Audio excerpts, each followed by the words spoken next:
Xbox. Xbox.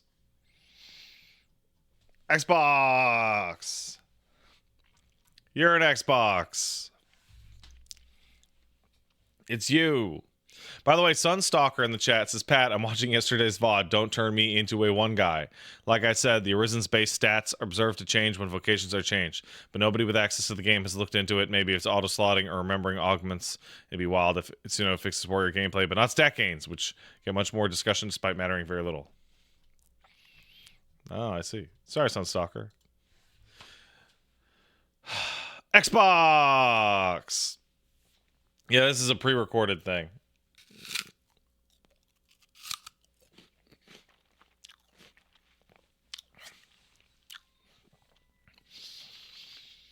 I think we can all agree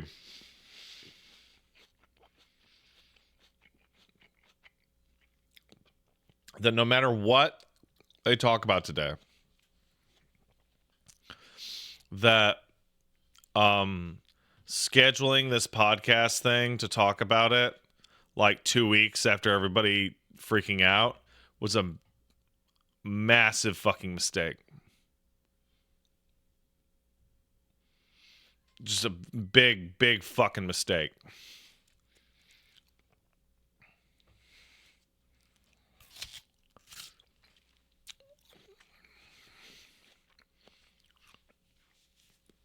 What leaks were those again, Spider-Man? It's been so late now that I can't even...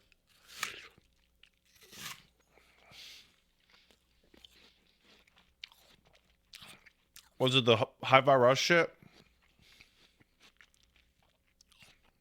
Porting their exclusives? Yeah. So, like...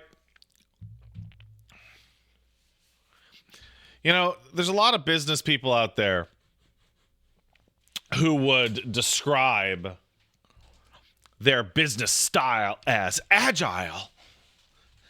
And you're like, what the fuck does that mean? Right? What the fuck is an agile business? And I will tell you, we are watching something happen with Xbox, and we're also watching something happen with Best Buy. So Best Buy bit into the Kool-Aid during the pandemic that all digital everywhere. It's going to be all digital, big time. And so they made the decision at Best Buy, yeah, you know what? We're going to pull physical media off the shelves because it's all about that digital shit. And now that that's proven to be fucking stupid and that people like to buy things they can hold in their hand, and it's actually very obvious that that's a huge mistake, they are finally getting around to removing the physical media now, like years later, and can't stop it because they've been planning it for so long. So agile would be the ability to go, hey, stop that. That's fucking stupid.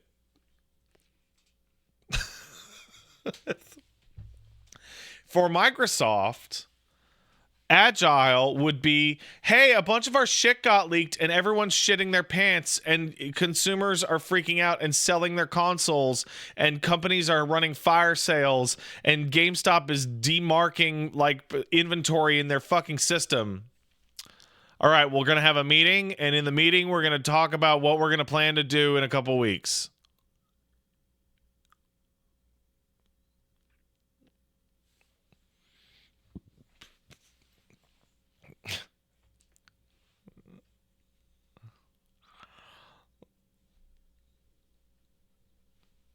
Come on. So, I don't know where to go to the Xbox. Apparently, I have to go to the Xbox YouTube channel. Apparently, that's where I can watch the Xbox. But, I think it'll just show up on their webpage as a video. Maybe. And then we can watch it. Yeah, it's a podcast, but it's not live, right? Yeah, what a mess. What a stupid mess. What a stupid, stupid, stupid mess.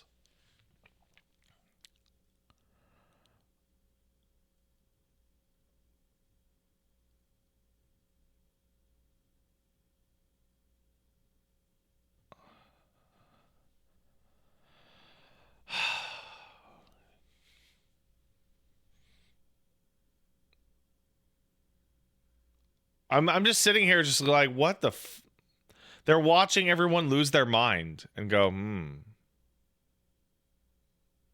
let's have a meeting about this.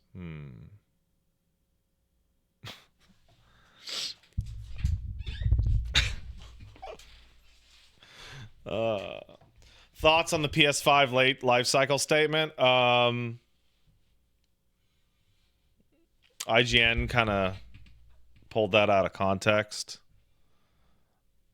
because IGN, and you know what, they got me. I engaged with their bullshit. They got me.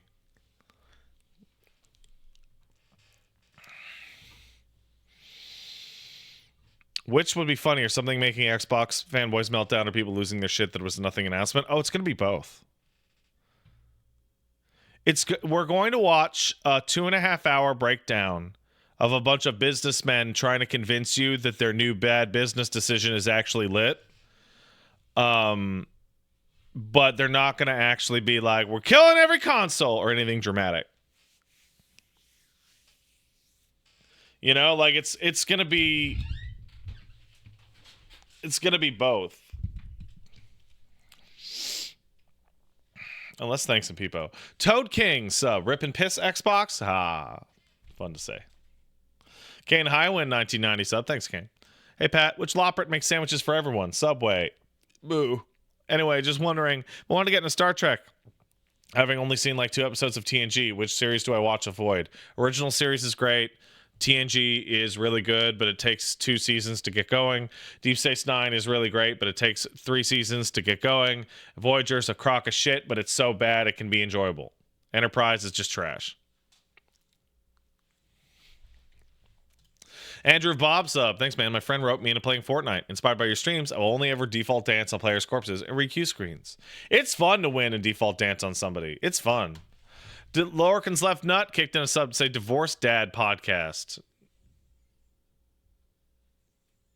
Phil, did Xbox divorce you? Phil, you have to tell us. Phil, you have to tell us if the Xbox divorced on you. It's really important, Phil.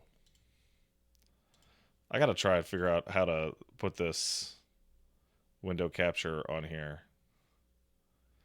Window capture YouTube? Will that do it? Is that correct? It is. Yeah, that's good enough. Hold on, let's just go ahead and just do that. Yeah, there we go. Yeah, that'll do. Okay. So it's up to all of you to tell me that the Xbox has happened.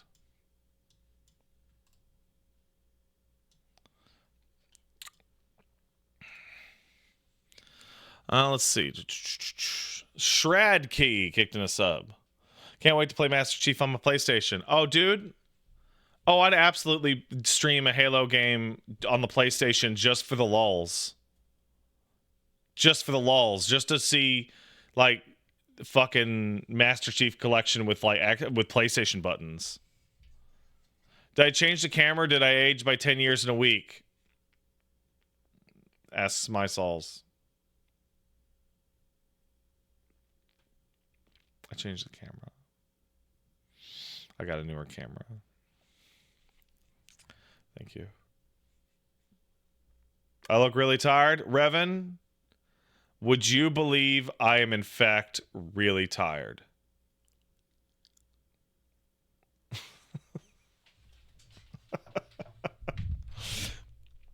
Victory Star kicked in a sub.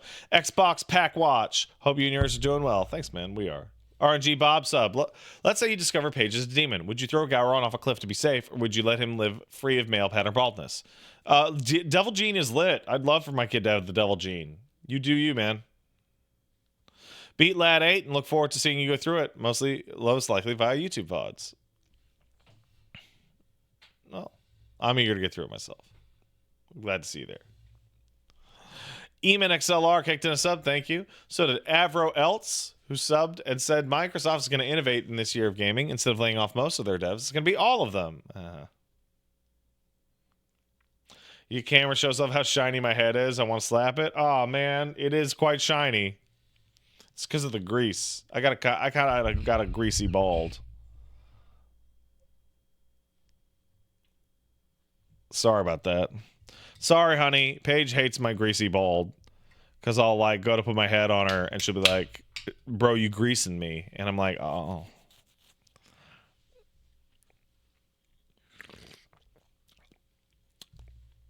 I'm just kind of an oily guy. Sorry.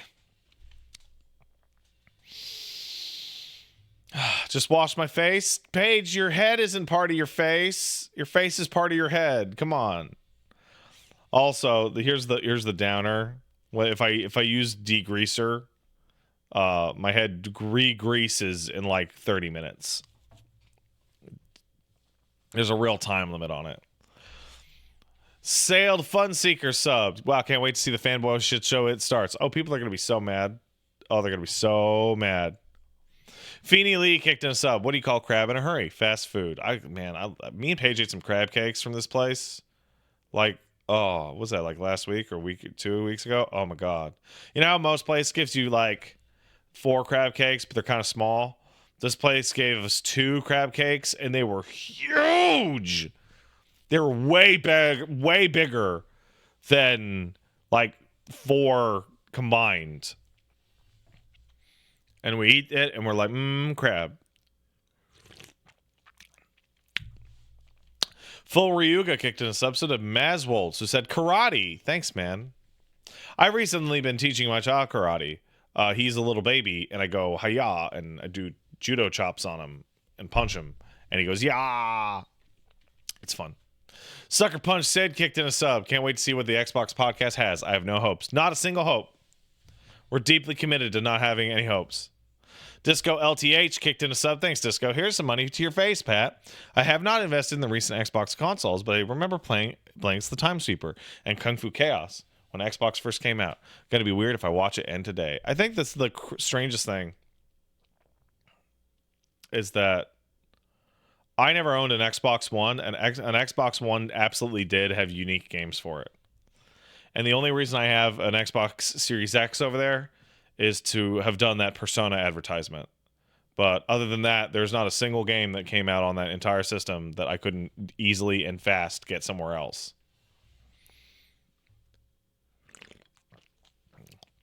Easily and fast. Lieutenant Surge subbed to say, rest in piss, Xbox. Who knows, maybe what they'll show today is going to be really exciting. Take it breezy sub, thank you. Scary Boy Supreme sub, say Xbox. Are you ready to see Phil Spencer lie live on stream every day? Every single day. Sir Tim Bob sub says maybe they'll show off Silk Song. Dude, this is a podcast. No Credit Clear kicked in $5. This shit's going to be like the tailgate party for the Ted Bundy execution. Oh, man. So here's the thing. Is this going to have like Xbox influencers that are just sucking Phil's dick the whole time like last time? Because, man, that's embarrassing. Like, you're an adult. Like, take your tribalist consumer box nightmare nonsense and fucking, like, put it away in your toy box where it belongs. You know? Like, I don't get it. You gotta invite Phil on a Super Beast? I don't think Phil would go for it. How shitty is your system in all your games? So awesome. Thanks, Peter. Donald kicked in a sub. Do you remember that? Oh man, that's legitimately one of the best old Penny Arcade jokes. It's like, yeah, why does IGN like, softball these questions to Peter Moore about how awesome your shit is in all your games? It's like, because they're gonna say the same fucking line they walked in on. The only time I ever saw like a really, really good interview from a game dev was actually Jeff Keighley interviewing Reggie. He was like, what's up with all the bullshit on the fucking Wii? And Reggie be like, business. Do you remember that? I do. Josh Man VGH sub, thank you. So did Donald. Says, sup, Pat? Holy shit, happy almost 3 years. Well, thank you. Happy 3 years to you. Hey, hold up. I gotta go. I gotta see if Xbox happened. It's noon! I don't see no Xbox here. This YouTube channel does not have Xbox. Well, I'll keep thanking the peepo. And then someone will tell me, Pat, go over here. Struggle Punk kicked in a sub. Where were you when Xbox was killed? I was right here. Several shards subbed. Have to get this on my chest as somebody who had an original PlayStation. I saw people complaining about having to use PlayStation button prompts now. I've had to deal with modding my PC prompts for over a decade. I understand, but also welcome to my world.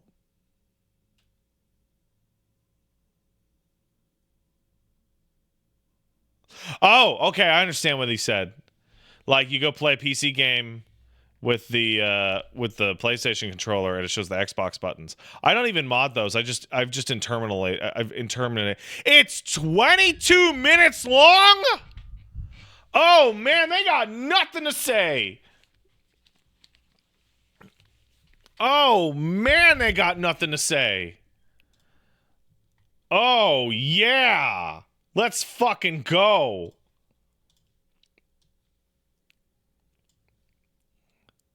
There's no fucking sound. Oh. Official Xbox podcast. I'm your host, Tina Amini, and we have a very special episode today, as you can probably tell by the fact that I'm joined by Phil, Sarah, and Matt. Welcome.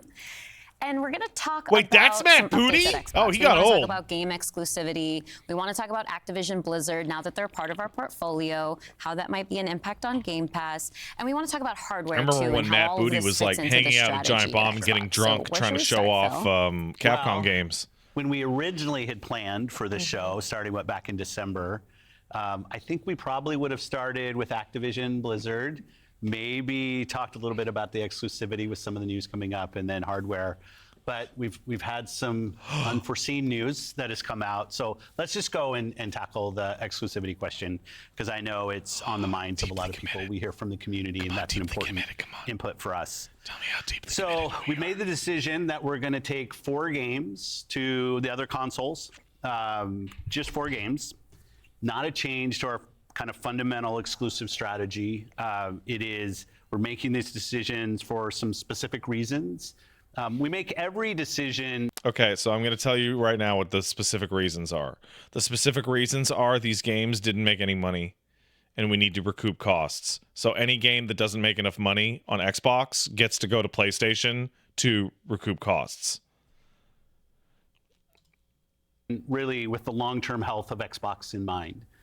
And long-term health of Xbox means a growing platform, our games performing, building the best platform for creators, reaching as many players as we can. We're always looking to learn as a leadership team and to grow. And we think this is an interesting point in time for us to use what some of the other platforms have right now to help grow our franchises. So we're going to do that. People who want to spend money. So these 4 titles, what are they? Can you say? I'm not going to name those games. The teams that are building those games have announced plans that are not too far away. As we know, game teams put a lot of energy into their announcements with the partners. So I don't want to take anything away from those teams. So I won't be talking about the titles specifically, but I think when they come out, it'll make sense. This is so they don't blow up the Nintendo Direct! This is so they don't blow up the Nintendo Direct next week!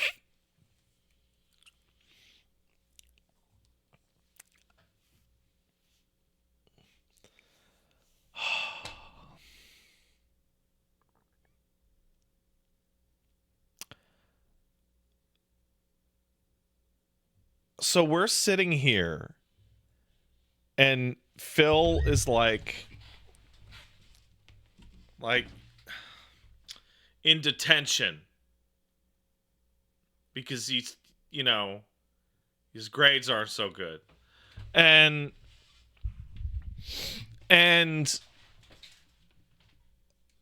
we're bringing games to other consoles, but we can't tell you what games because Nintendo will be mad at us, and we really want Nintendo to not be mad at us because we need the money from the Hi-Fi Rush when we put it on the. Don't be mad at us, Nintendo.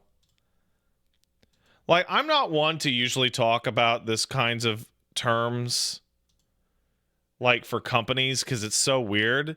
But Phil looks like a bitch right now.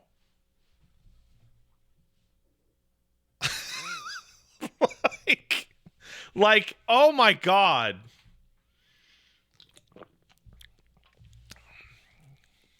Either of those titles are Starfield or Indiana Jones? They are not Starfield or Indiana Jones. Well, what was the criteria in how the team was thinking about selecting those 4 titles? Let me start a little bit outside of that, and then I'll get to the 4 specific games that we're talking about right now.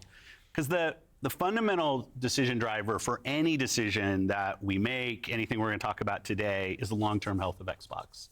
That we're running a growing platform that is reaching more players, that our games are having as much success as possible.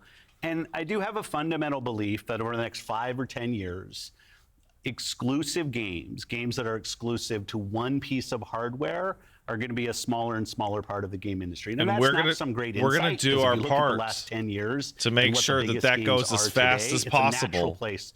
Whether it's one console and PC, multiple consoles, mobile console and PC, you see big games landing on multiple platforms. Okay, so I don't mean to be blunt here, but Nintendo makes infinity shitzillion dollars every single day. And Nintendo games don't even go to other Nintendo platforms. like Nintendo games aren't even like backwards compatible by default.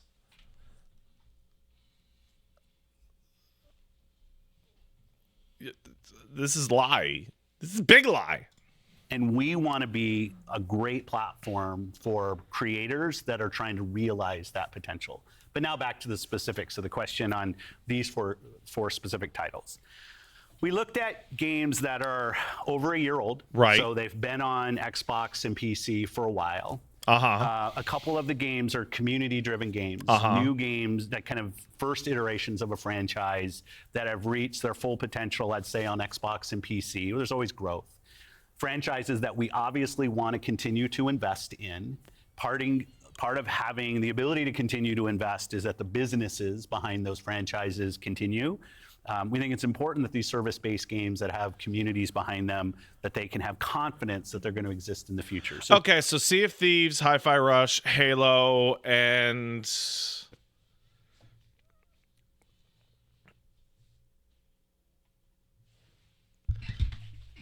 Grounded, maybe? Hi-Fi Rush, Pentiment, Sea of Thieves, and Grounded? Oh, okay. Oh, yeah, so they... oh, man.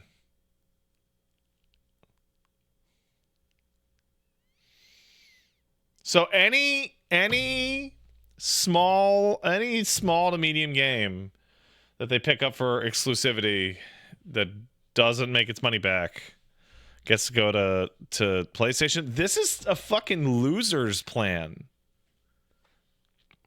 This is a plan for losers.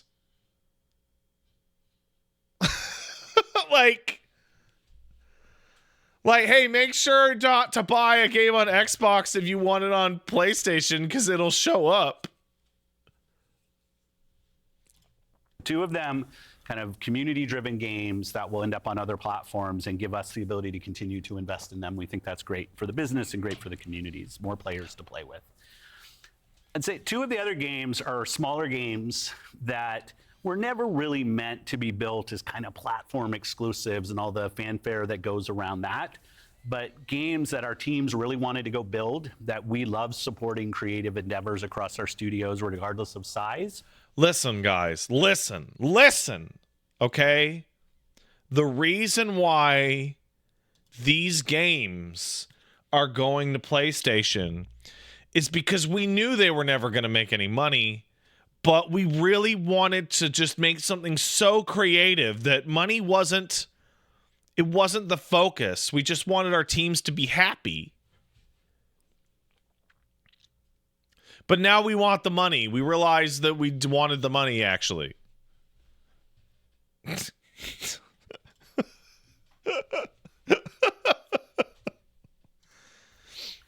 And as they've realized their full potential on Xbox and PC, we see an opportunity to utilize the other platforms as a place to just drive more business value out of those games, allowing That's us the most to honest thing invest we're in going to maybe see today. future iterations of those, so sequels to If those. we sell more or just other copies, we'll games make like more that in our money. portfolio. And when we don't damage Xbox and we can grow our business using what other platforms have, and You are crazy. to help us. You with are that, nuts. We're going to do that. You are and that's really the nuts. story behind. You are these four games. crazy. And, last thing I'll say, looking forward, I think there is an interesting story for us of introducing Xbox franchises. Dude, every single time, every single Xbox show that will ever happen ever again, they'll go only on Xbox, and everyone in the chat who doesn't have one will go, yeah, no, it'll just show up on the thing. I just won't buy it, and then it'll go to the other thing.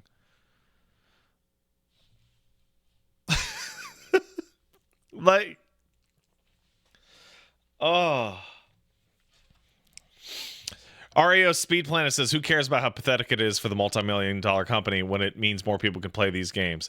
I think the patheticness of the multi-million-dollar company is actually so fun and so enjoyable that I am getting more of a rush out of Phil Spencer like fucking jerking off onto a picture of his own face than I will ever get from any of the games that we're talking about today.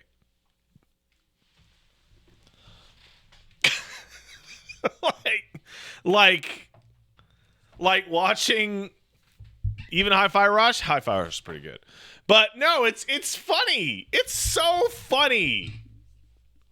It's so funny.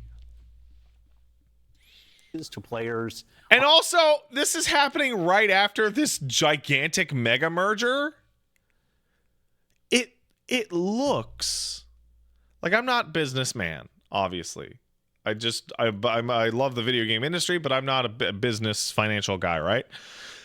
But it looks like the change to the American credit rate and them spending a $1 billion on Activision Blizzard while Activision Blizzard's burning down, that all of a sudden they're like, boy, that didn't pay off like it was supposed to. And they bought Bethesda, and that didn't turn out the way it was supposed to. Brother Nero FGC says, this is why I'm so tired of so-called influencers. All this cynical bullshit is so frustrating. I'm not cynical. I'm having a great time. This is hilarious. Who's a cynic? This is making my fucking day. It's so funny.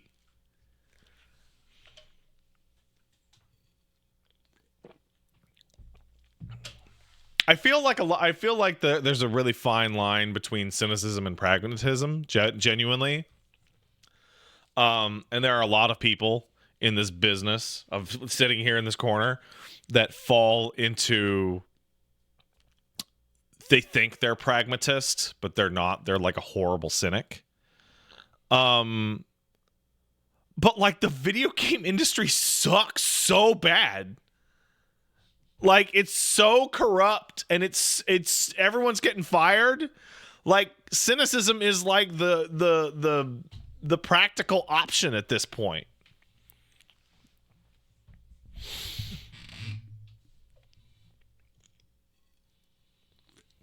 Also, Capone says, not hilarious when Xbox is your only console and can't afford anything else. No, it's not. I come from a position of privilege that not only am I doing pretty okay, but I have all the consoles over there. I mean, shit. I have an Xbox that I don't even want. I should just give that thing away. I don't like.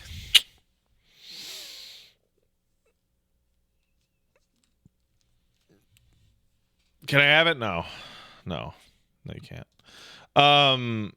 Anyway, back to this. Oh, But yeah, no, it is a reasonable, like, cynicism notwithstanding, it is an absolutely reasonable assumption to make that by telling you these games will be exclusive forever and then going, nah, they didn't make enough money, you have outed your hand about going, well, if a game doesn't make enough money, even though you may have gotten an Xbox to get it, yeah, I'll go somewhere else. And I think that the ultimate is not Phil. Phil is not the ultimate here. Our good friend Shinji Mikami of Capcom fame is the all-time fucking world champion of video game lies. There is no question. When he was asked, hey, Mr. Mikami-san, will Resident Evil 4 eventually release on the PlayStation? Shinji Mikami replied through a translator, if the RE4 comes out on PS2, I will cut my head off with a chainsaw. And it's even funnier when you go back and not only did it, it came out the next year and it was in development when he said that.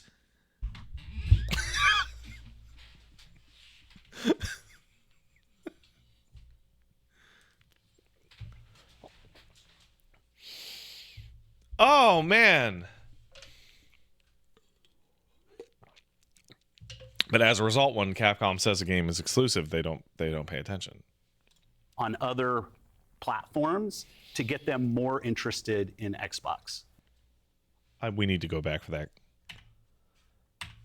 Interesting story for us of introducing Xbox franchises to players on other platforms to get them more interested in Xbox. We think there's a good brand value for Xbox there. So 4 games, no promise. Okay, so here's here's the fun part. I actually know what he's trying to say. What he's trying to say is that you're going to be on a PlayStation or on a PC, and you are going to load up Pentiment, and it's going to say Xbox Game Studios, right? And you're going to play Pentiment, and you're really going to enjoy Pentiment. And then you're going to play Hi-Fi Rush, and it's going to say Xbox Game Studios. And you're like, wow, I really loved Hi-Fi Rush. And then you're going to go, hey, there are some games that are still on Xbox that will not come over. I wonder if I should get an Xbox to play Halo. Right? And I understand what he means by that. He's like giving out the idea of giving out samplers. But there's a couple of issues with that. Number one of which is that, like,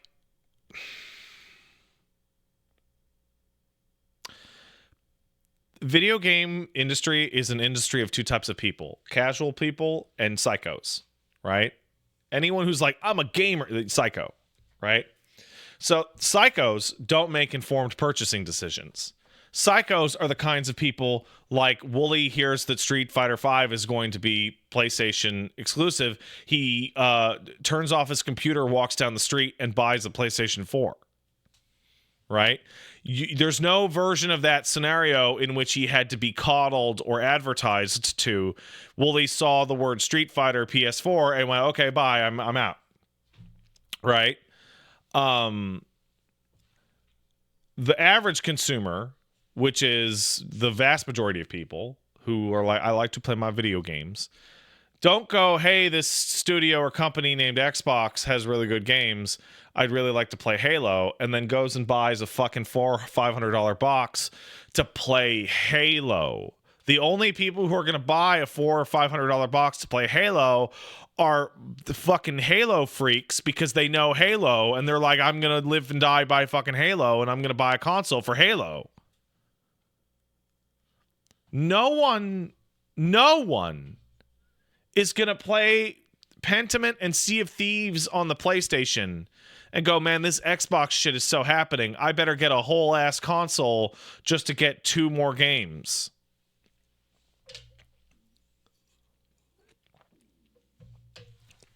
because you could get 6 or 7 other games on the console you already have.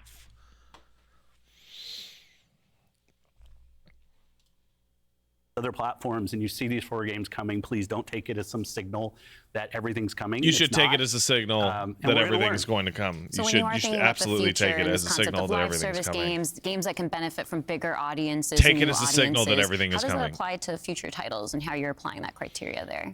Yeah, there's really no fundamental change to how we think about exclusivity. We just came out of Developer Direct, which is an awesome show, where we showed great games that are coming to Xbox and PC and cloud, which really makes them accessible to hundreds of millions of people.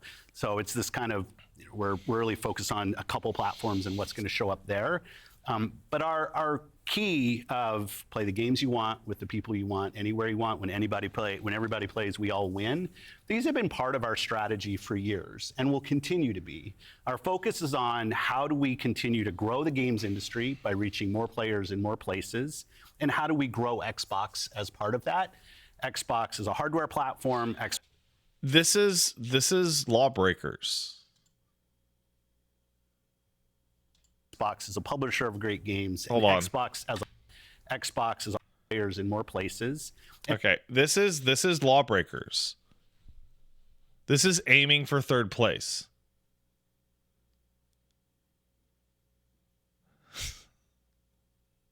So Cliffy B was making this shitty shooter and was like, there's always number 1 spot and maybe the second spot, but I think we can aim for third place. But there's a race in which there's only fucking 4.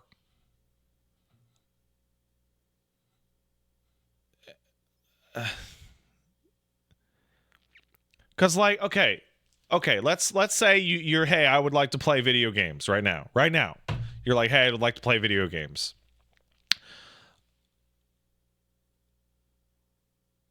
Do I buy an Xbox or a PlayStation? Well, Xbox has Xbox games and PlayStation has PlayStation games and Xbox games.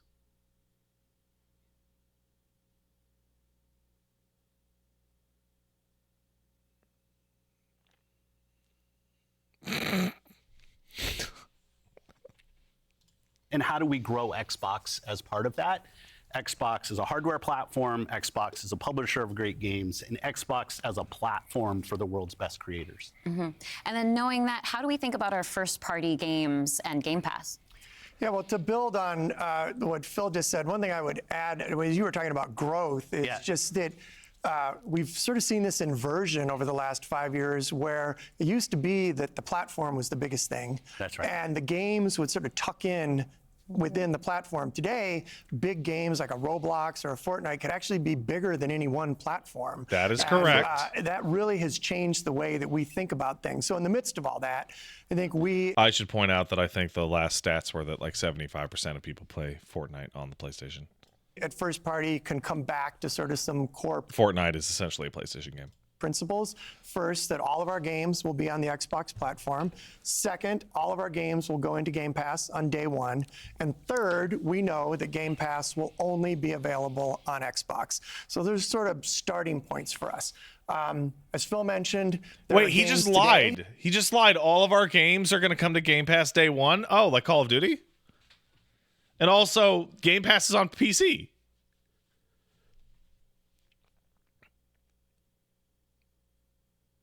He just said it's bullshit. This is bullshit. That you can play that only can be found on Xbox, and at the same time, that's not true. That is not true.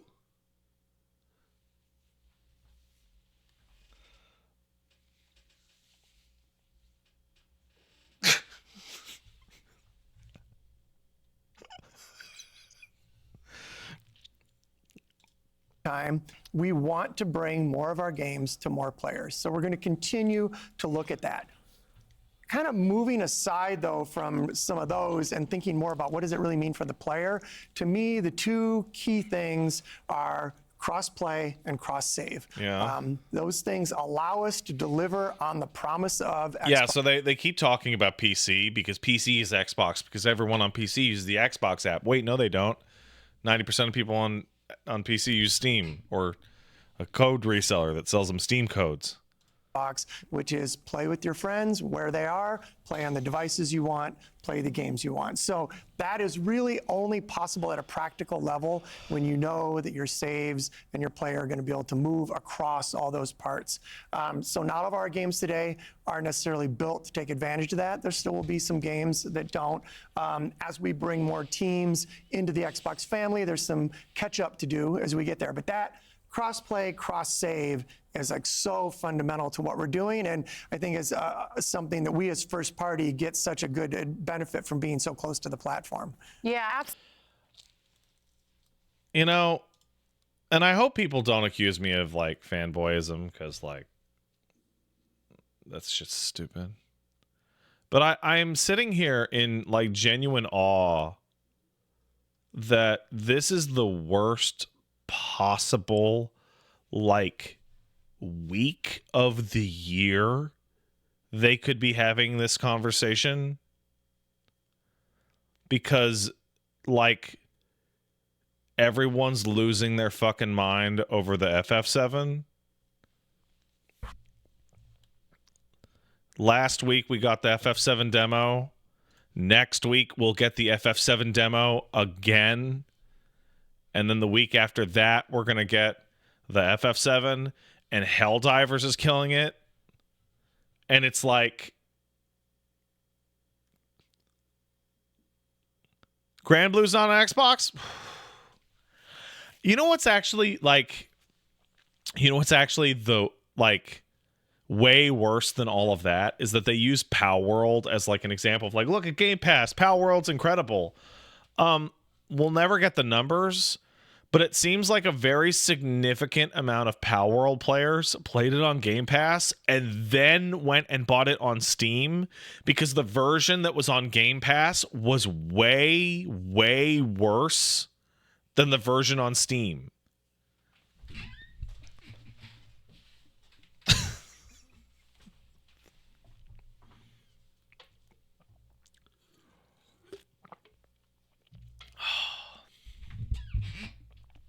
Yeah, Urgot Fantasy says, wait, really? Yeah, no, the Game Pass version was like multiple patches behind because of the way the Xbox compliance works. ST3WAN Stu says, I swear I've seen no one play P3 Reload on Xbox besides streamer. Hey, Stu, you want something really funny?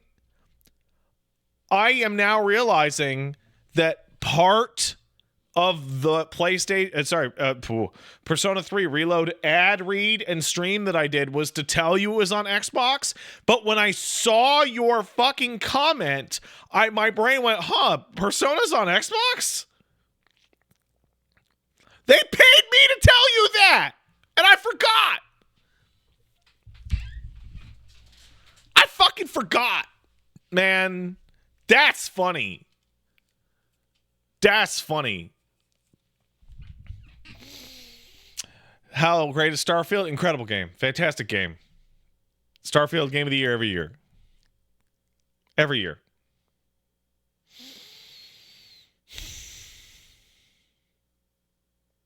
So I'll tell you something, guys. You want to go a little bit behind the scenes? I went back and looked over my Starfield contract, and it does not have a non-disparagement clause. It had a non-disparagement clause within like the stream, which is always just like don't take our money and just shit on the game for 2 hours, right? Which is like, yeah, no shit.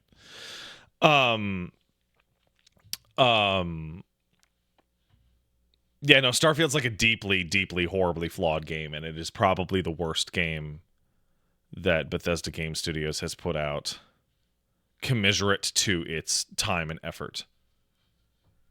Like Fallout 76 was like thrown out the door by like a skeleton crew, right? And Starfield is like better than it, but it's actually way more deeply flawed. The fast travel and door like loading situation is so disastrous. I don't know what the hell they were fucking thinking. The reason people play Bethesda games is to wander around. And they made every design decision possible to stop you from wandering around or enjoy wandering around. Absolutely baffling. Absolutely baffling.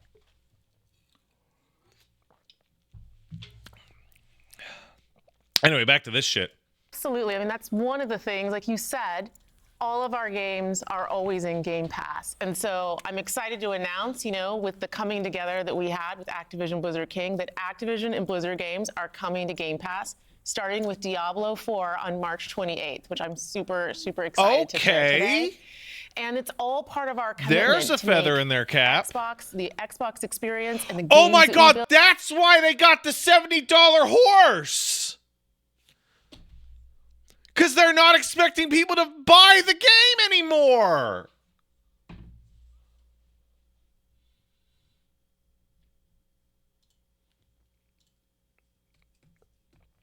Oh, that's funny. Build is widely available as possible. So now the 34 million Game Pass members can all enjoy the fantastic experience of Diablo 4. Amazing. Can we come back to the point, Phil, you mentioned at the top, this isn't really a change in strategy for us. Can you recap for me how it isn't? Yeah, and I thought both Matt and Sarah did a really nice job of talking about what we're doing on Xbox, where we're going. Ooh, excuse me. I just got a text message.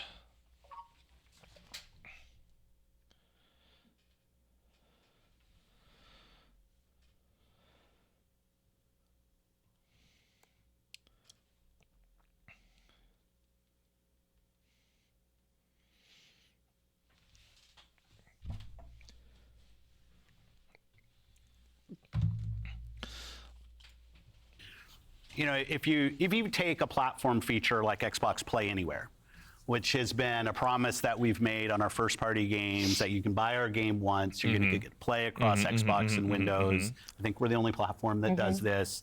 That makes it possible. Oh my God. Gil, I didn't even notice.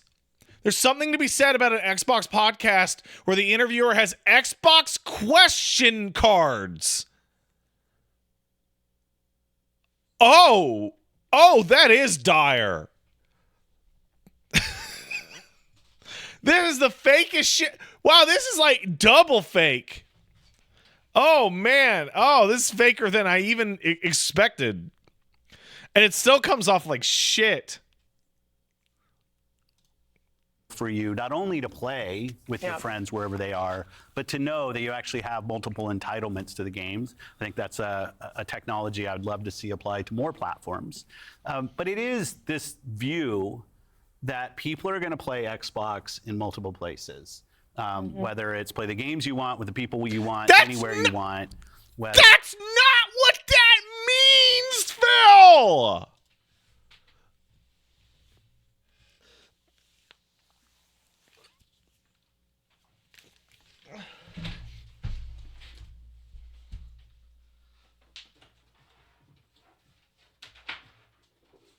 When people talk about playing Xbox, they mean this thing! They mean this Xbox, Phil!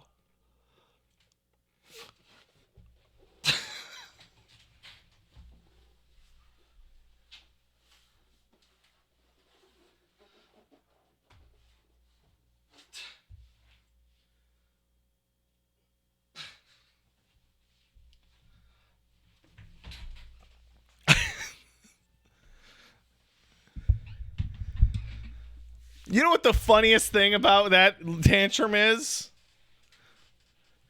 Did you notice how fast I was able to get it? It's because it's not plugged in.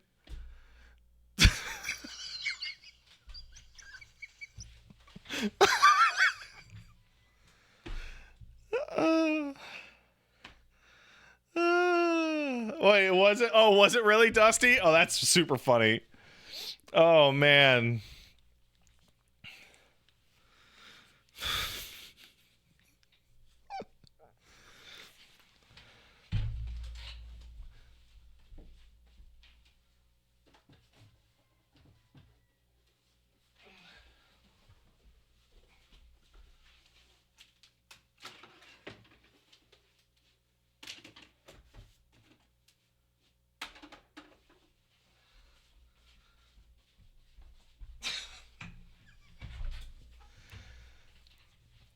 Here. You can barely see it, but there it is. Hanging out with Skelmo.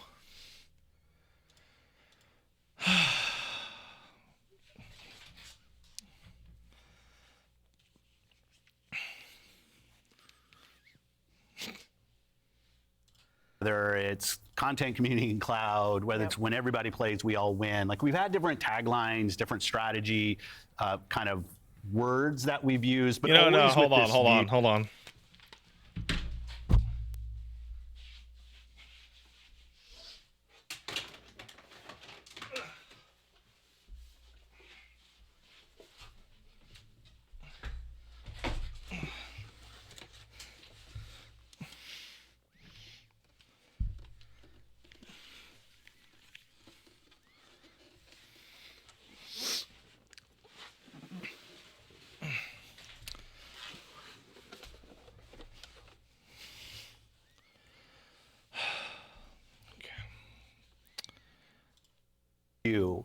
that Xbox is a platform for creators who want to reach the most. No, it's a box, Phil. It's green. It has an X on it.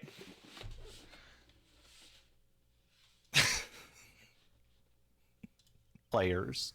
Our investments in xCloud, our investments in franchises like Minecraft and now Call of Duty and other large franchises so that we learn how to build those. This has been a strategy that we've been on for, I'd say, a decade.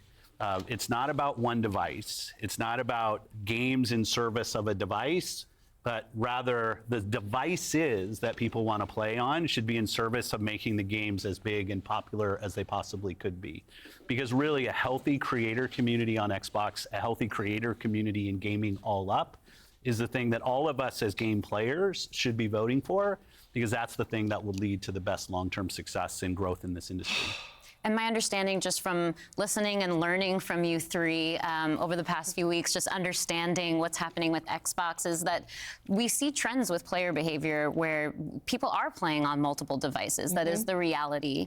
And we have put some games out on multiple platforms before. So. Oh my God.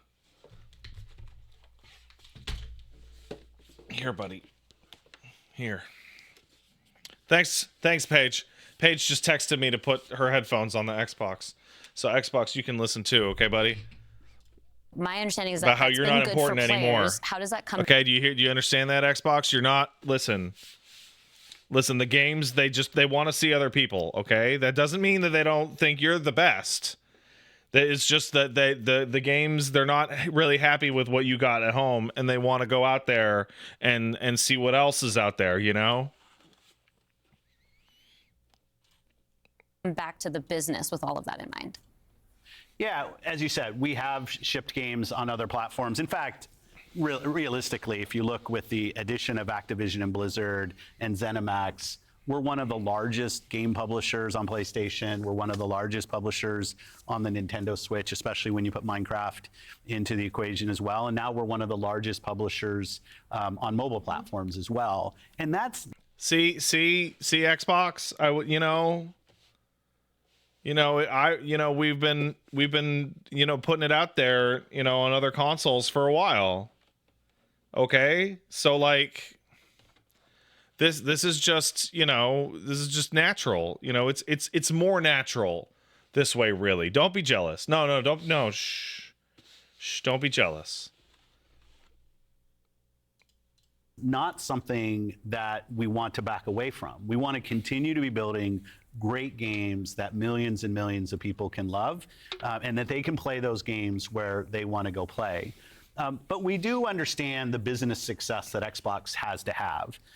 Us as leaders in this business, the system today, the system that all companies that we play video games from, is a world of you got to be growing your business.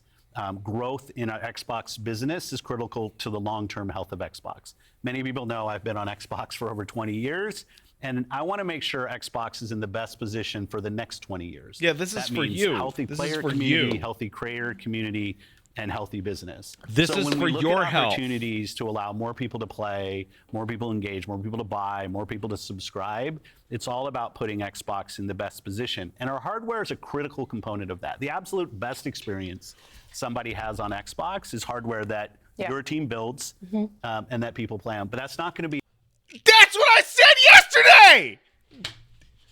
That's what I said yesterday! The best place to play Xbox is always going to be on Xbox. position. And our hardware is a critical component of that. The absolute best experience somebody has on Xbox is hardware that Yeah. your team builds and that people play on. But that's not going to That's not true! You were just talking about Power World! And the Xbox version of Power World is way worse than the Steam version! Like, this isn't like, man, the PlayStation's way better than the Xbox. Like, no, the games that you're using to show off Game Pass, your version is the worst version. I'm sorry, honey. I didn't mean it. You don't. No. Shh. Don't listen. Don't listen. Listen. It's okay. Shh.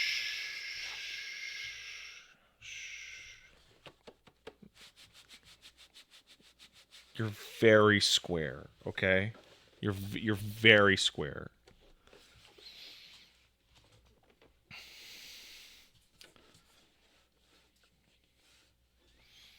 to be everybody. We fully accepted that we're going to have Xbox players across all kinds of devices. So I think a lot of people think about 2023 as this incredible year for gaming, and in a lot of ways it was. There were some really amazing releases that I think we all enjoyed. But what were the signals behind the scenes that maybe indicated how we wanted to look at the future of Xbox and how we kind of keep up with the industry? Yeah, such a good question. And I think it's, as people who care. Guys, we're gonna kayfabe out for a second. Phil Spencer is such a self-entitled, stupid prick. Did you hear his fucking voice go, "Oh, that's such a good question that I wrote for you to ask me"? Listen to the tone. Behind the scenes that maybe indicated how we wanted to look at the future of Xbox and how we kind of keep up with the industry? Yeah, such a good question. And I think it's So good. as people who Such care a about the good industry, one. which I assume is people who are watching this, it was an amazing year. Some great I'm launches. so happy some to of the answer this games question I think will that I stand the wrote test of for time you and people will be to talking ask about a decade me. from now. But it's an industry that didn't really grow. And what happens when an industry doesn't grow? You end up with some job eliminations, which we had. We had even our own hard decisions to make about building a sustainable business for ourselves, but in no way were we alone in that. When you think about a healthy industry, it was an amazing year. Some great launches, some of the games that I think will stand the test of time and people will be talking about a decade from now. But it's an industry that didn't really grow.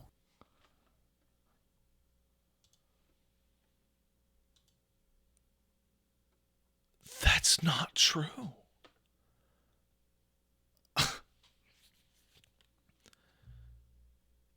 The pandemic was the most financially lucrative years for games probably ever. Also, Nintendo grows consistently because Nintendo is like, hey, you know, when my little baby is like, I want to play a video game, Papa, I'll be like, okay, and I'll grab the Switch 2 and hand him the Switch 2, and we'll play Mario Brothers in co-op. Because it's appropriate for children. 'Cause I'm not gonna be like, hey, little Pat Jr., you get your fucking dick ready for Helldivers. No.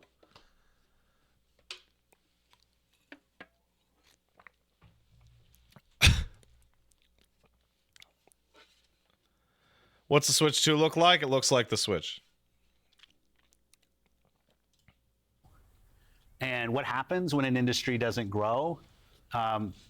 you end up with some job eliminations, which we had. We had even our own hard decisions to make about building a sustainable business for ourselves, but in no way were we alone in that.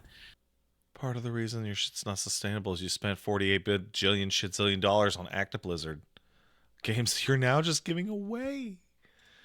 When you think about a healthy industry, I want players who believe that they will find the best games on the platforms that they love. I want people who invest their careers in working here to feel like this is a place that they can be successful. And that really is down to being part of an industry that is growing. If you listen to Lisa Su, the AMD CEO, she'll say that AMD-powered consoles are likely to decline in 2024. I think there's an amazing set of games coming in 2024, but if we don't get to growing as an industry, the industry will struggle. And today there's really two choices. Video games are the most profitable artistic medium globally. They make more money than music. They make more money than movies.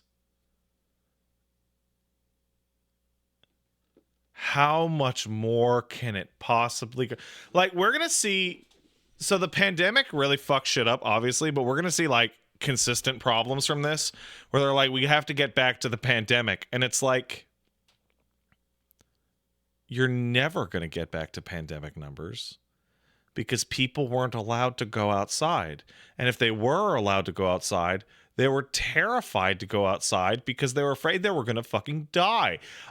So I'll speak for myself, but I'm sure there's many of you guys who felt like this. Then that first 6 months of the pandemic, there was this feeling of, if I go outside and get within 3 feet of someone, I'm going to fucking die. It felt like somebody was pointing a gun at you, no matter where you went. Right? So yeah, bro, let's hop on and play some Black Ops. And some Halo. It's like, it's never going to be like that again.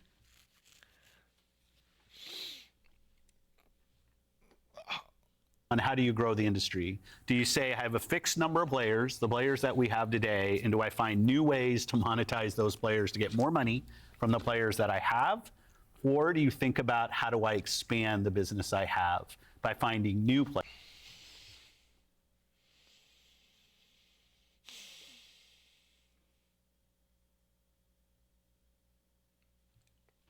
You know, guys, like, we can all make fun of Nintendo Dinosaur, right? And, like, Nintendo obviously does this as well, right? They're like, hey, what'll get the more kids in? What if it was a portable and a console, right?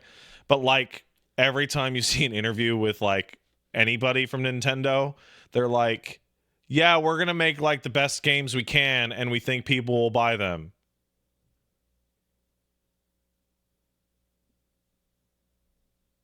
Like, and it's like actually, like, super straightforward.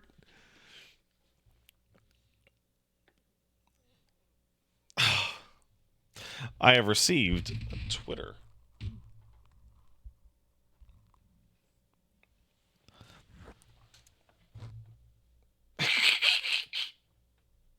So Paige took a screenshot of me hanging out with Boxy here. Players and adding those to the base of players that already play. Our focus on Xbox for the last decade has really been on that latter point of how do we make sure Xbox is growing for our players, growing for our creators, so those people are finding success on our platform, which will was grow ignoring the Xbox Resident Evil and Genshin and put Impact Xbox and in a position Spider-Man. to be very strong for years and decades. I'm sorry, I have to bring it up. I know it's maybe beating a dead horse, but I would like to point out that there were 3 separate meetings over at Microsoft. Sorry, 4. In which the following things happen. Hey, do you want Resident Evil 4 to be an Xbox exclusive? Nah. Hey, do you want Genshin Impact to be an Xbox exclusive? Nah. Hey, do you want to have us make a Spider-Man game for the Xbox. Nah. Hey, can we get more support on Baldur's Gate? Nah.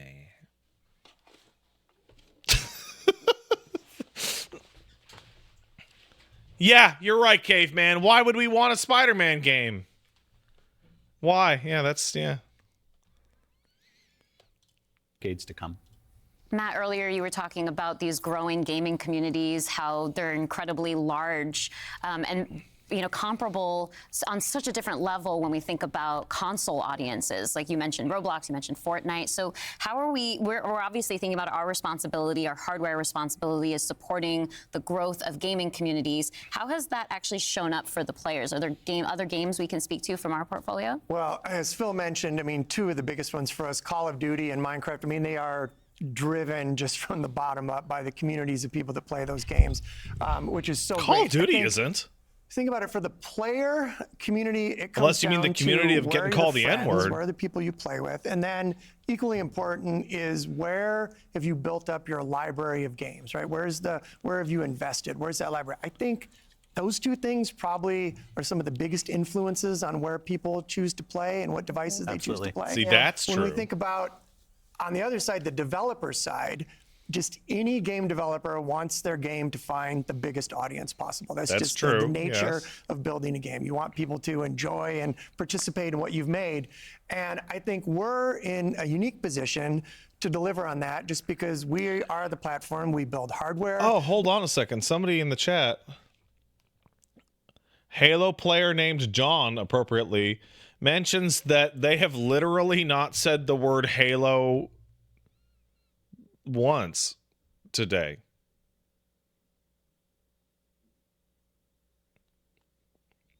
That's that. Even though Halo's not my favorite, that kind of makes me like sad.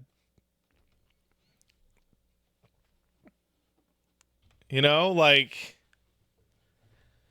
Halo, man. So if you didn't play Halo 3 when it came out, like it is difficult to explain how Halo was so popular that it got people who didn't like Halo 1 and 2 to go, you know what, fuck it, I'll play Halo 3. And it fucking, it was so good.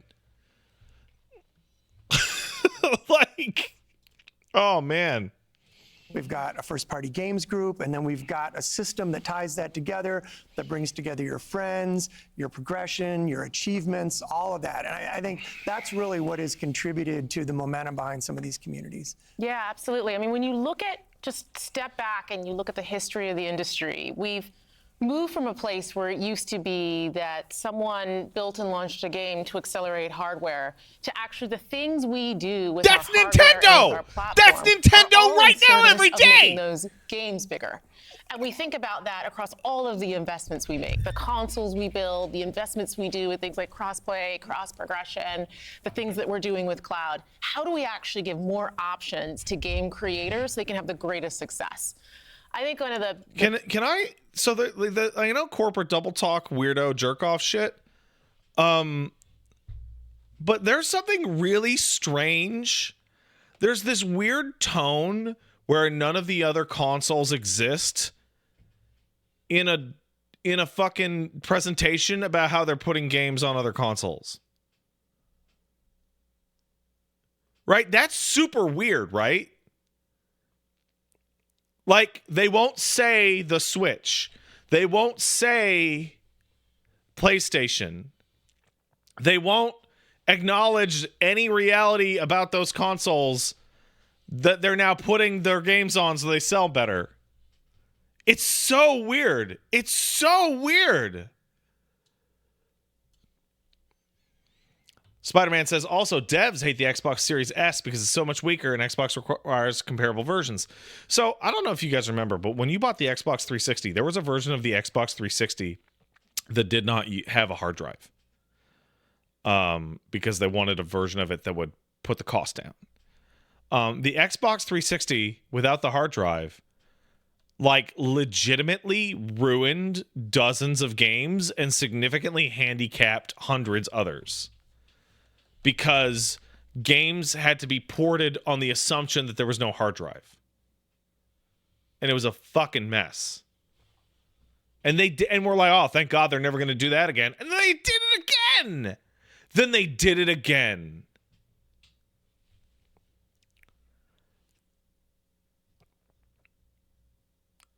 Baffling. Fun recent examples about this is actually Pal World. You know, Pal World was able to launch. They were a game preview. They launched in Game Pass. They also simultaneously launched in Steam. And through the combination of those things, you know, Pocket Pair was able to have this outsized success. And it was the largest third-party Game Pass launch ever. And that's all because we give creators options on how they can launch their games. We've got subscription, we've got retail, we've got free-to-play, we've got... I should point out that they did not give Pocket Pair the option to release the current version of Pal World. So the version on Xbox Game Pass was markedly worse than the version you could get on Steam. A game preview, we have the consoles, we have our experience on PC, and they can access all of those things. And when we step back and we just look at the performance of our platform all up, we know it's working. We're at the highest level of users on console, the highest level of users on PC, the highest level of users on cloud ever. We have double-digit growth rate on PC and cloud, places where we're enabling creators to actually reach new players beyond the console ecosystem. And that's why we're leaning into it and doing more, because we see all those signals. So we're talking about the role that hardware plays for creators, for the games and those communities. What about the role that hardware plays for us as a business, for Xbox? When we look at our hardware, it That's you, really buddy. is, and Phil said this earlier, it's where you get like the most flagship seminal experience of Xbox. That's not and true. It also represents a developer target. Our developers can build the specs of our hardware. Also and not we true. invest to make sure they know when they do that, Also that the games are going to go flagrantly great on our hardware, false. but they're also going to be able to be accessed across any screen because of all the other investments we make. So we're giving them an easy way to access as many players as possible. And we actually have more creators right now building for Xbox than ever before by nature, thousands of them by nature of those investments. And we got Hold on, I got to scroll up. We got some good chat comments. Chungus Quest says record growth boasting, not 5 minutes after rationalizing mass layoffs. Yeah, the industry didn't grow. Double-digit growth, but the industry didn't grow. Double-digit growth. Highest numbers ever. Highest numbers ever. No growth. more to come. There's some exciting stuff coming out in hardware that we're going to share this holiday, and we're also invested in the next generation roadmap. And what we're really focused on there is delivering the largest technical leap you will have ever seen in a hardware generation, which makes it better for players and better for creators and the visions that they're building. Okay. And then when we're talking about hardware too, So I just heard something crazy that she just said. I can't put you down. I'm sorry. What I just heard her say was that we are going so hard on the next gen's hardware, that it's definitely going to ship at a massive loss. And to offset that loss, we assume that people that we sell an Xbox to are going to be on Game Pass for 5 years straight, every single one, and then we'll make our money back. And if any of those things don't happen, then Last Hazard says, don't they usually sell hardware at a loss? They do. But now they're going to sell it at a bigger loss. And the reason why they're going to sell it at a bigger loss is so that the next platform is really quite advanced, and they're going to try and shoot past PlayStation so that they can say with certainty that the best place to play Xbox games is on the Xbox. Unless you have a decent PC, Sony sells PS5s at a profit? Oh, that's just hilarious. That's just hilarious.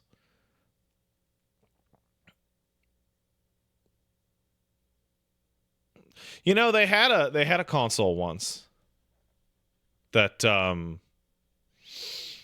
that was way stronger than the competing PlayStation. And it was easier to develop for, too. And they sold it at a loss. And Sony sold theirs as a profit. It was called the Xbox.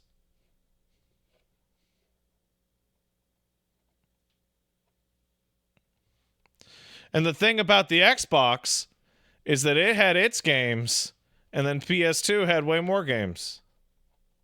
So if you wanted to play the most games, you get a PS2, even though it wasn't the strongest.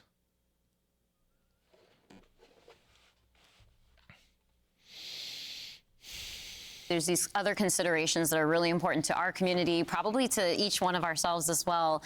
When you talk about library, because I want to dig in on that a little bit more. You know, as we talk about cloud in the wider entertainment industry, there's conversations about streaming. How is that impacting how I own my content that I've invested in? So what can we say about our stance around game preservation? Yeah, you know, one of the highlights for me of being in this position was getting to stand on stage when we announced back compat coming to Xbox One. Like, it was fantastic. People were reading the teleprompter before I could read it. Slow reader, and just feeling the energy in the auditorium as we were saying that and online. You know, one of the cues I think us as being part of Microsoft take is looking at Windows and how Windows over decades has maintained. Don't use software. Windows. The fucking recent Windows 11 update caused people to get stuck into boot loops. This is a bad comparison. My computers were fine, but Max had to delay his stream like hours because the Windows update fucked up his shit. Don't talk about fucking Windows. Compatibility with things that are built on it. Like, I can still go back and play some of the games that I love playing on Windows from decades ago. No, you can't. You can it will only still do run. that And we because try to good bring old that games. same DOSBox view is them. to That's consoles. It's better lying. in console because the line between what the hardware is and what the game is in consoles is traditionally it's tighter, which makes compatibility. You end up doing these generational compatibilities that we've built. But I will say compatibility, the ability to not only play the games, but my saves are still there with our cloud save systems to try to keep the services up as long as we can so that people can play, is a tenet of what we are as Xbox. It's at our foundation. And when we look at future hardware generations and what we're going to support, making sure that we respect, which is the word I use, respect the investments that people have made in Xbox going forward is fundamental. And the fact that you get entitlements when you buy a game from us on both Windows and Xbox also means you have the ability to play that game across a multitude of devices, which I think furthers the compatibility of the game. Hey, I have a question. You know, my use case is very different from most people because I have all this gaming hardware and shit, and I stream, blah blah blah, right? I'm under the impression that if you have a gaming PC, your gaming PC is attached to the television or monitor where your gaming happens. And if you have a console, your console is probably attached to the same thing. So when he says, well, you buy it on one, you get it on Xbox and the PC, for a lot of people,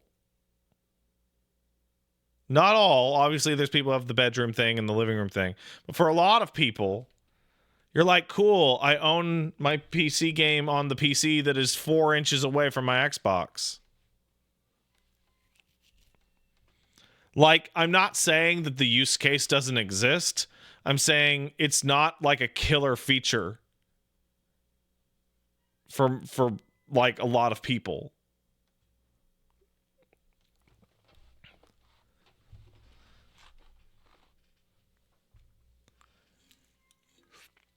Also, I don't know about you, but if I have a game on PC and a console and it's cross compatible and everything, I'm just gonna play it wherever it's the best.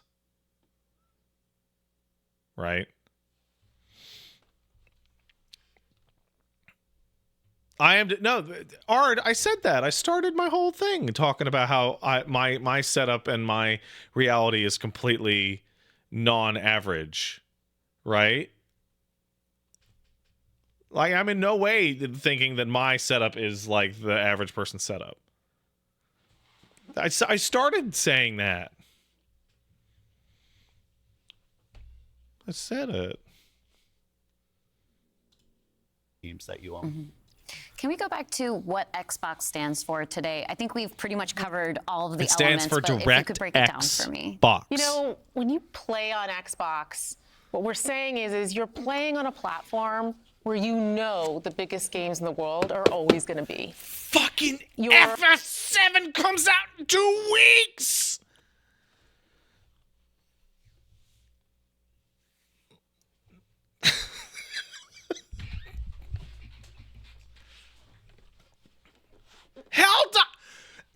Every single day I see people going, man, I'm excited for that FF7. Wow, Helldivers is sick as fuck. Oh, Grand Blue Relink is amazing.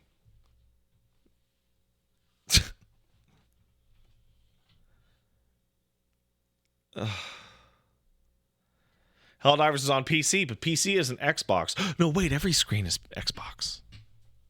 No, I'm talking about this. I'm talking about this thing does not play a Helldivers or an FF7. I'm sorry. Listen, I'm sorry. I didn't mean to yell. I'm sorry. We're playing on a platform where you get to access Game Pass. And all of the games from our incredible range of studios will always launch in Game Pass day one. And you're playing on a platform that's dedicated to you. So Call of like Duty's coming to Game player-first Pass. Features, cross-play. Okay, they literally keep saying all of our games, and then earlier they said Diablo, including Game Pass. Sorry, Activision Blizzard. All of our games will always come to Game Pass day one. So Call of Duty is now free. Cross-save, cross-progression, backwards compatibility, being able to play your games in your library anywhere you want because of the investments that we make in cloud gaming. And so you're playing somewhere where you're investing and you know you get to take the games forward with you and across all of the screens You're where gonna you be able are. to take PlayStation And I think games most into PlayStation, importantly, and Switch games into the Switch. Xbox is a place where you know when you're investing in Xbox, you're investing somewhere that is dedicated to making games more successful and creators more successful so that they can invest more to bring even better experiences to you all of the time. Yeah, just that investment in the studios is so, and we feel that as You part of just first party. laid off like 2,000 people.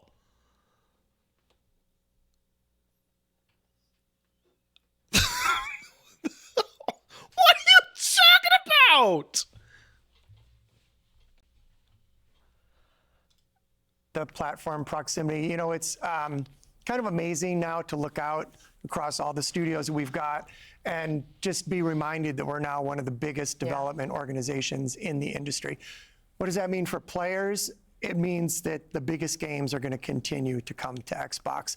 And this 2024, the year coming up, we've got more than 10 major releases coming up. Great stuff. Hellblade 2. We've got Diablo expansion. We've got Avowed, Ara, the Indiana Jones game. And there's more in development, which I think we're going to be able to share more about at our June showcase coming up pretty soon. Well, I guess I should get ready to work on that show. Well, thank you all for showing up on the podcast today, and we'll see the rest of you this June. Yeah. Thanks, Tina. Thank you. Xbox sound.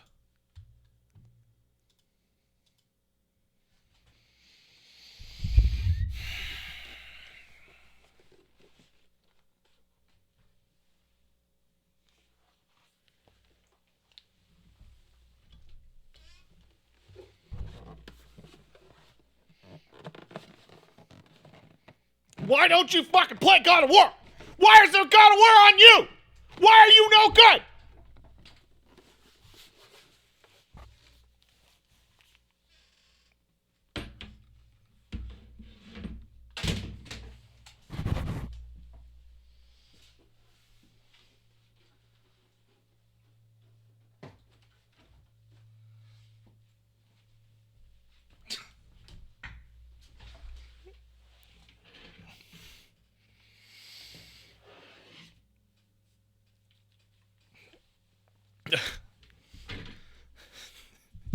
You want to hear something else is funny? I went to go put it down and I couldn't figure out what part's the front because I've never used it.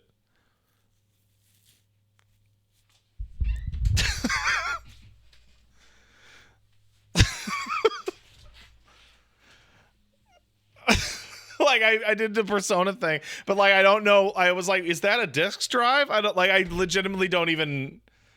I'm so unfamiliar with holding the fucking thing that I don't even know what part's the front. Oh, that was wild. That was wild. I don't think I'm out of line to say we just witnessed like cope beyond measure.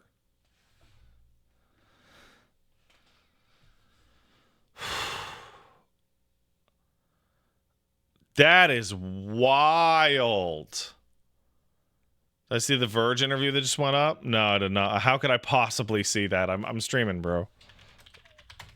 I did not. Microsoft is slowly building to a future where every screen is an Xbox.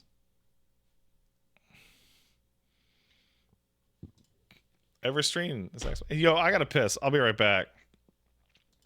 I look more rejuvenated after watching that shit. I told you, man. This shit's hilarious.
Let's go.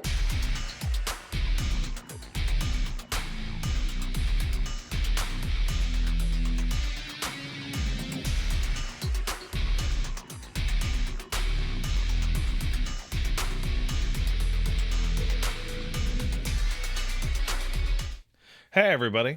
Welcome back. Boy, that was fun. Wait, hold on. Rider Boot says a future where players can easily discover a vast array of games with a diverse spectrum of business models. Is a crazy quote, Mr. Phil. That is a crazy quote.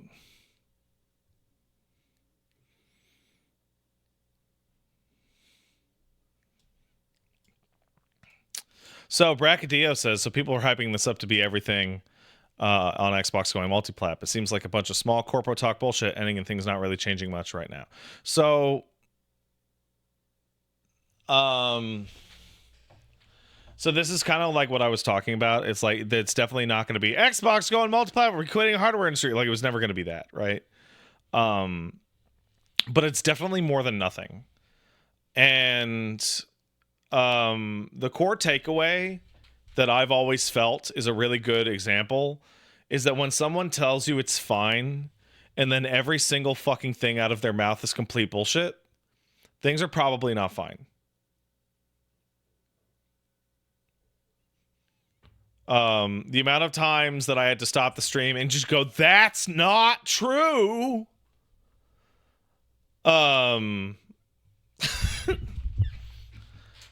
Like, you know what Sony's doing right now? Nothing. They just put out a thing that's like, you guys excited for FF7?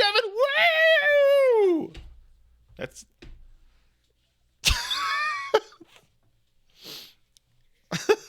like... And you know what Nintendo's doing? Counting their money. You know what Steam's doing? Hey, Gabe, there's more knives that are solid gold-plated diamond knives.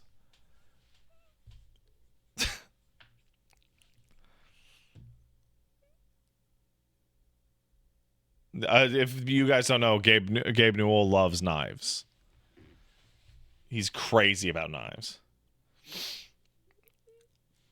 All right, you know what? We got tons of extra time, so we'll read that Verge article. Got tons of extra time. This is an... Oh, man, that is... Oh, is there not a dark mode for this? I guess not. I guess I'm going blind.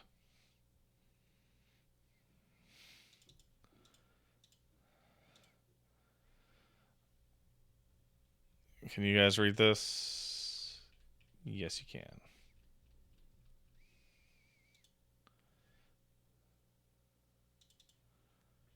Oh, that's the wrong one. Hold on.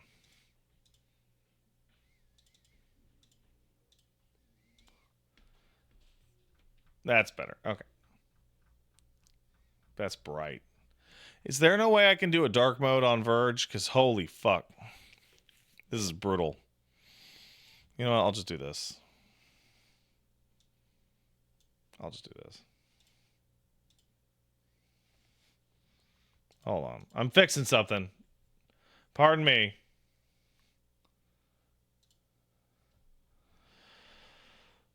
Pardon me. Here we go.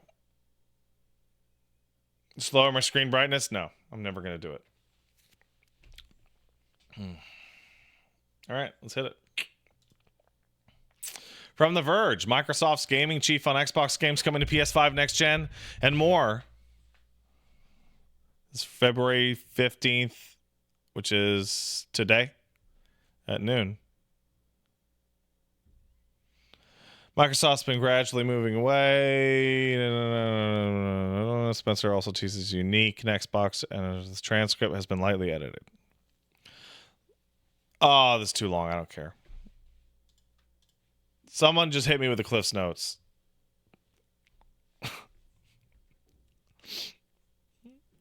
It's too long. I don't care.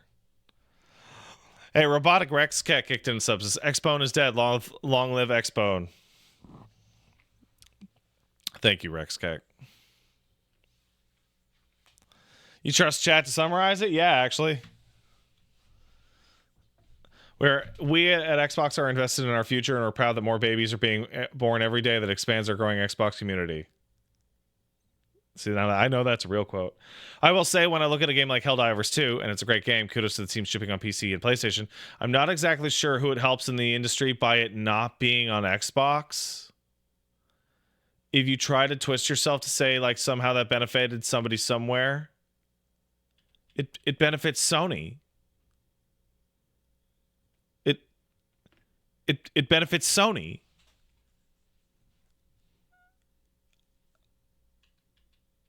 It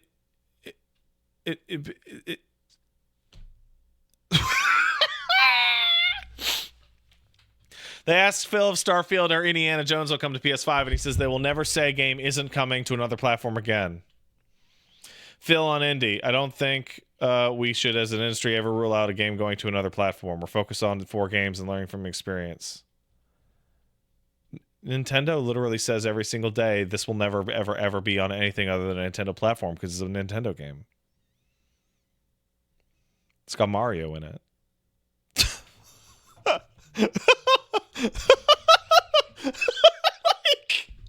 like every single fucking day.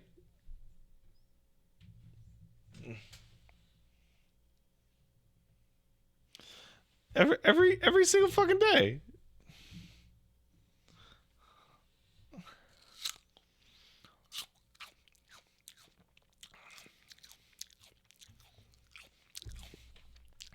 Liveland sub to say happy heart-shaped candies day. Thank you, man. Kai9 kicked in $5.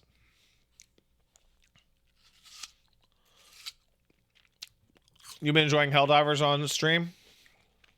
I've played 2 missions of Helldivers.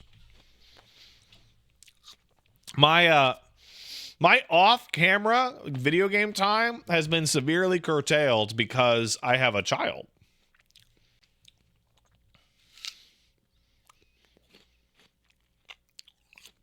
And baby takes priority over Helldivers.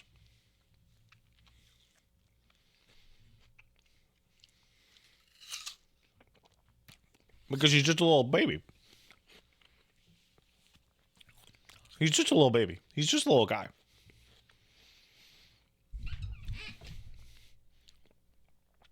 Oh, man. So Zangief loves the baby. And we've been teaching the baby that Zangief is friendly. So the baby's like grabbing the dog's jowls and going, ah. And then Zangief is like, I love this baby. Can I just eat his feet a little bit? But today, Zangief walked up to the baby and I was like ready for him to lick him, but he didn't. He put his head on the top of the baby's head and then fucking smeared his jowl on the top of the baby's head. And I saw the lip go up and go over the baby's head and go bleh.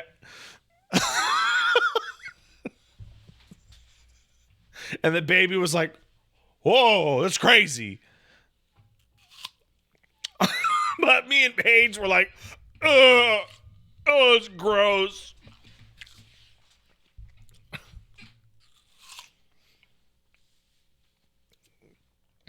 It was gross. I'm really proud of Zangief. He's really good with that baby. He loves that baby. Adorable. So Kai says, what's interesting to me about all this Sony PC news is how the AAA industry is on the precipice of implosion, and indies and Nintendo are just chilling with their funny little Peach game. Yamauchi laughing from the grave. I don't think that man's ever laughed in his life, but Nintendo has like the simplest business model ever. Let's sell consoles at a profit. Let's make good games. Let's never decrease the price of those games, so there's no reason not to buy them the day they come out. Like, the Nintendo games never dropping in price is legitimately so smart that they have never done it. Because there is no reason to, and they don't even patch their games very much. Like, they take a really long time and make sure the games come out, like, solid, with some very rare exceptions. Because, like, there is no reason to ever wait to buy a Nintendo game. Ever. Like, except Pokemon? Okay, except Pokemon. But like Zelda, Tears of the Kingdom came out. Oh, I don't know. Should I get Tears of the Kingdom? I really want it, but should I wait for it to go on sale? Guess what? It won't. So you might as well just get it now.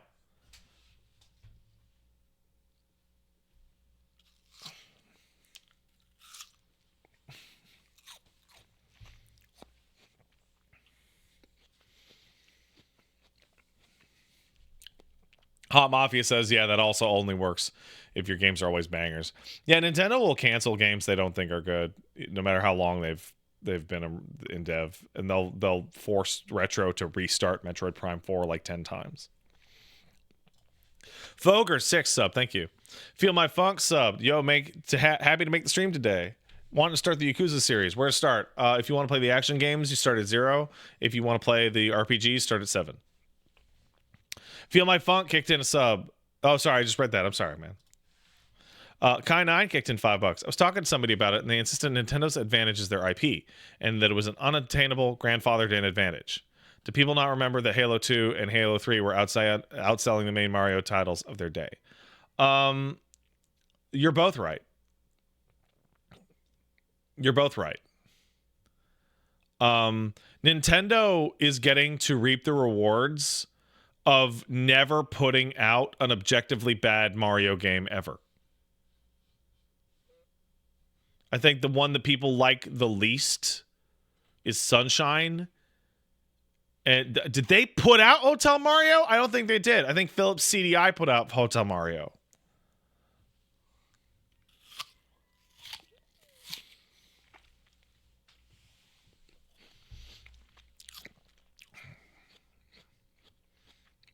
Anyway, point is, they're batting 100 on Mario.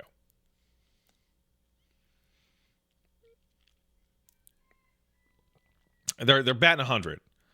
So like, and they've been batting 100 on Mario, or batting 1,000, whatever the fuck it is.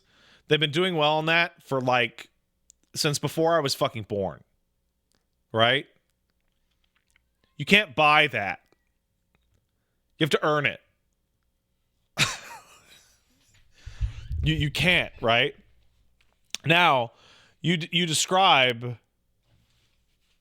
Halo 2 and Halo 3, and you're completely right. Halo 2 and Halo 3 were great. You know why? Because Halo kicks ass, and Halo 2 had some flaws, but was great, and like invented console fucking multiplayer. And then Halo 3 came out, and fucking the world fucking fell down. And then ODST and Reach came out, and those were fucking hot. So a Halo was a surefire thing as long as they took the time and did a good job. And then they released 4 shitty Halo games in a row.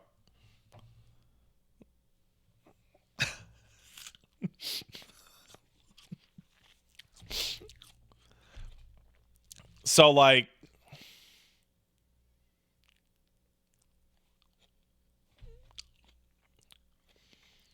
it's one of those things where, you know what this actually makes? So do you remember a while ago, I was like, I'm surprised that Resident Evil has had the success that it has when 45 or 50% of all Resident Evil games over time are terrible. Like, not just bad, like terrible. But people pointed out that if you only go by the numbered games, the important ones, it's actually a really good track record, right? But now we're at Halo, and we have like Halo 1, 2, 3, ODST, and Reach. So 5 games that are excellent.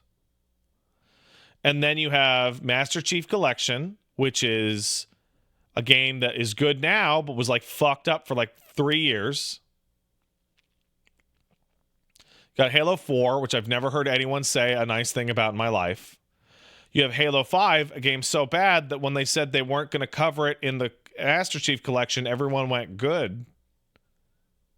And Halo Infinite, which is at best a disappointment.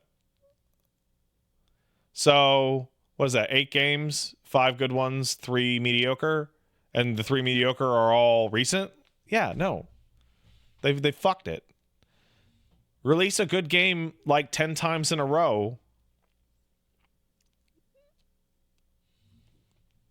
And people think Game 11 is pretty good. That's what Nintendo do. Morta Sidekick did $5. Thanks. I'm here for the potential death of Xbox while playing Power World on my Steam Deck and not on Game Pass. I think that Xbox is going to make one more console. I think they're going to make the next console a really gigantic, expensive box that they lose money on and go Game Pass, and that they will fall to pieces because Nintendo and Sony are going to be like, you guys just want to play some video games?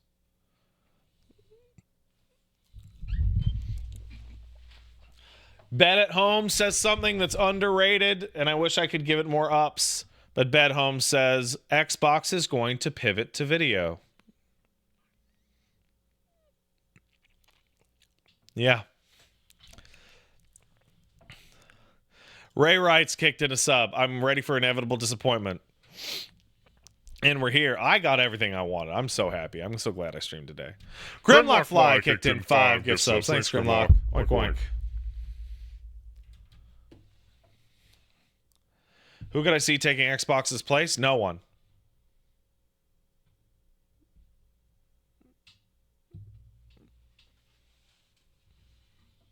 PlayStation, Nintendo handheld, PC.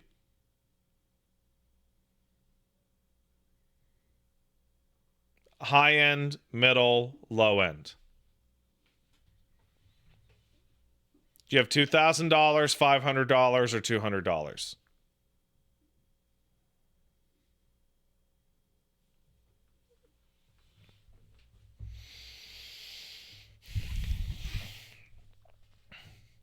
A drunken old crow kicked in a sub. Thank you. Green Cap subbed. Say Bloodborne? Haha, they wish. Amadeus Guy kicked in a sub. I got recommended Kingsfane last month, and now having beaten it, I can say it's really good. Oh, cool. Kai9 kicked in $5. There's no reason why Sony or Microsoft couldn't be in Nintendo's position of modest budgets and beloved household game IPs if they only put in the effort. Where's Parappa 3, Sony? Where is it, you fucks? Yeah, no, Sony used to have an incredible, like, AA portfolio of games. They had Medieval, they had Parappa, Patapon, Loco Roco, Vib Ribbon, Ape Escape.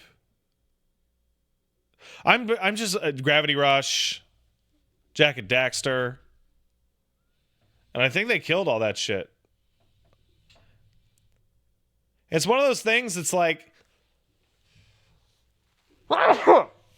individually, those games didn't set the world on fire, but together they created a plethora of reasons to buy the console in the first place. Right? GLG Zephyr kicked in sub. Excited for the next Nothing Burger. No, there was a little bit of meat here. It was funny. Dread 2 PCG sub. Thank you. So to Grimlock Fly, who kicked in 500 bits. Why would I care what Microsoft does when the only games I play are from Sega and Capcom?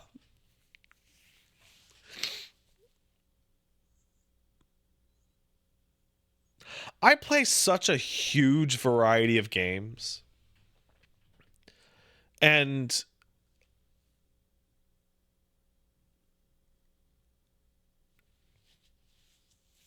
like the only games I care about that Microsoft makes are ones that they bought from Bethesda, like Hi-Fi Rush or stuff by Arcane.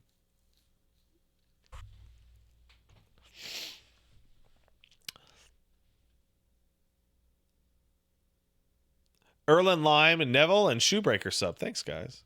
I appreciate it. Kai9 kicked in $5. Won't damage Xbox is funny, since the most rational thing for an Xbox gamer to do right now is to sell their Xbox and pick up a PlayStation or PC. The quicker Xbox loses players, the faster those titles come to other platforms. Oh, yeah. If I was still like 20, I would be at... I would have sold my Xbox last week. I would have sold my Xbox and all my games. And I would have picked up a PlayStation.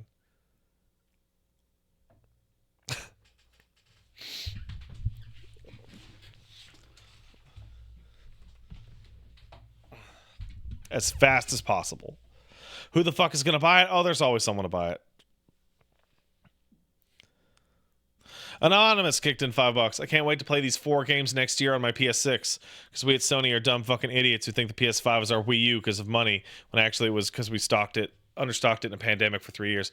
I mentioned on Twitter, like, how well did you think you could have possibly fucking sold when the PS5 was sold out for 2-3 years? And somebody responded to me with their head all the way up their ass going, it wasn't that they were sold out. They were suffering from a semiconductor shortage due to an economic crisis.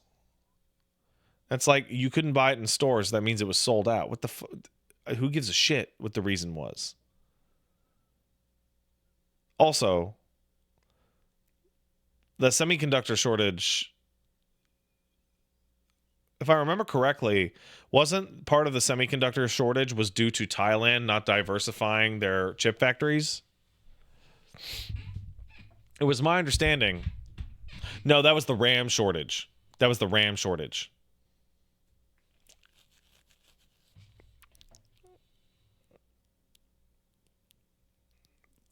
The RAM shortage was Thailand.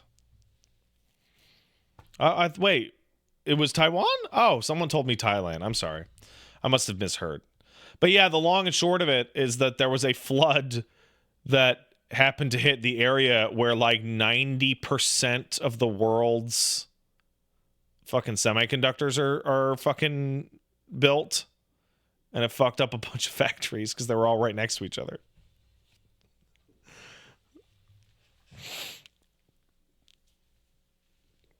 It's like, maybe don't do that.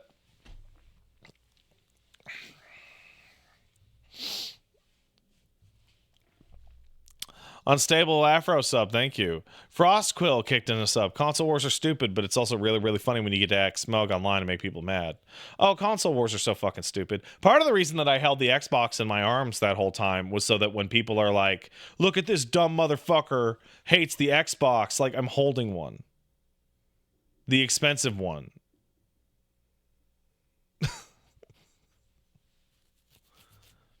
I'm cradling it like a human child. Spiral King sub, Pat, there are versions of games and games on Game Pass that are only on Xbox. Yeah, sure. I'm not. You're responding to a specific statement that I don't remember, but you're not wrong. Templar sub, Xbox turn off. Oh man, this reminds me of Connect Go Die.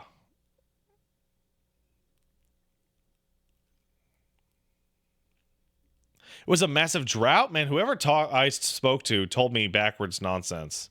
I was told it was a flood. The Royal TV for Call of Duty kicked in $5. Thanks, Royal TV. Xbox is a platform for creators. No, Phil, no matter how many times you say that, Nintendo is not going to call it the Xbox Switch. They're not going to call you back, bro. Let it go, dude. No, he will not. Ethan Mage kicked in $5. Thanks, man. And thus, Pat created the emotional support Xbox, a console that consoles you in bad times and long flights. I would like to let everyone know that it was Paige's idea for me to put the headphones on the Xbox. That really added the personification. I think it was a great idea. Boss Bear sub. Maybe the real Xboxes were the mediocre games you played along the way. Maybe. Aaron Lime kicked in $5. Phil using a different reason here for the layoffs, industry not growing, is different than the one they gave at the time, redundancies, and different from what Microsoft told the FTC. They were already planned. This will come up in court.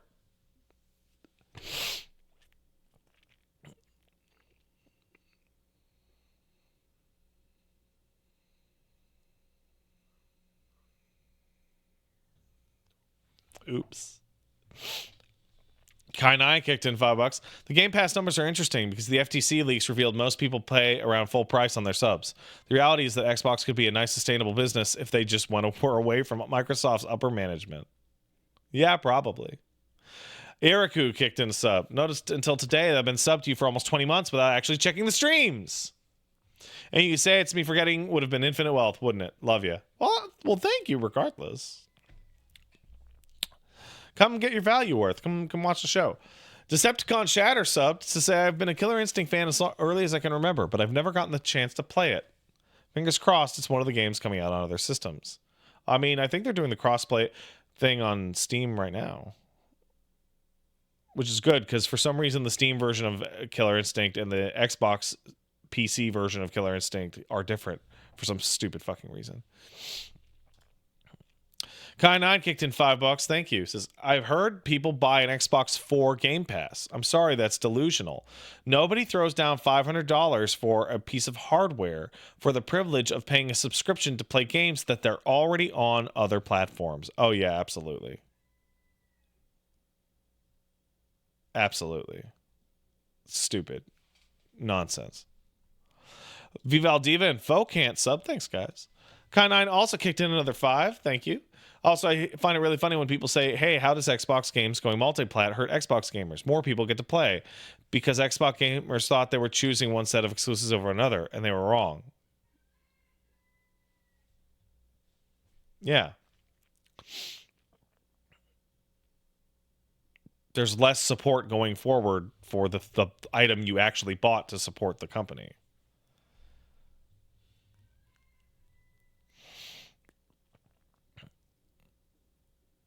Taryn Co kicked in a sub. Thank you. Coco kicked in a sub. Thanks, Coco. Did you know that Xbox is losing over $250 on every Series X sold, according to their own leaks during the FTC trial? That is terrible.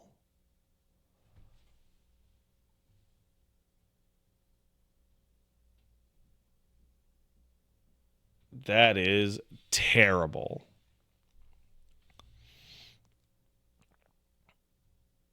Somebody asked, "What's up with the rooster?" My neighbor's got chickens. That's the rare bird that I don't know if you guys remember, but shortly after we moved in, I was like, "Paige, I think I heard a rare bird outside," and she was like, "Pat, that's a fucking chicken."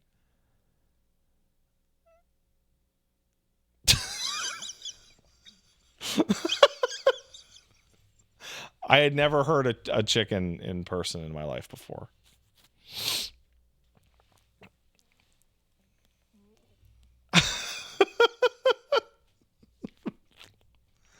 I'm sorry I didn't grow up on a farm like some people. Were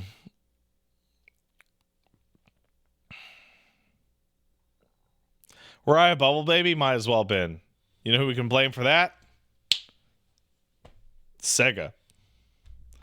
Random mishaps kicked in a sub. Thank you. What'd you think of the podcast? Funny. Real funny.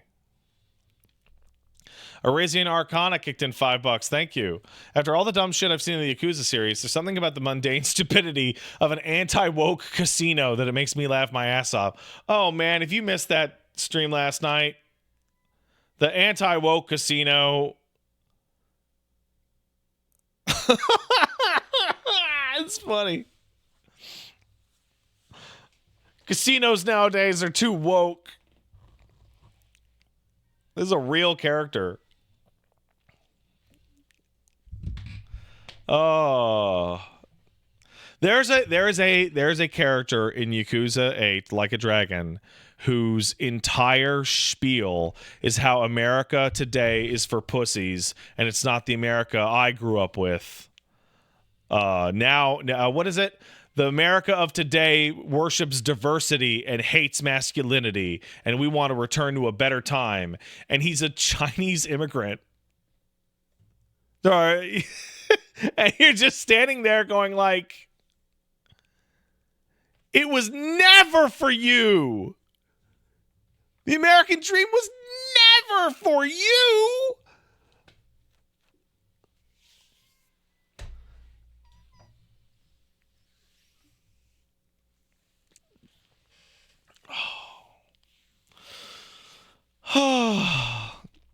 Rave Wizard sub, say money, woo, thank you. Dieters sub, thanks Dieters. And the World of Helix sub. This console stuff's gonna get weird if they ever figure out cloud gaming. You know what? Not worried about it. Not worried about it. All right, guys, I'm gonna let you go. I got stuff I gotta do today. Today's technically a bonus stream, so I hope you had fun. I'm gonna go laugh about Xbox. And I will see you guys tomorrow for a backlog. All right, bye-bye now.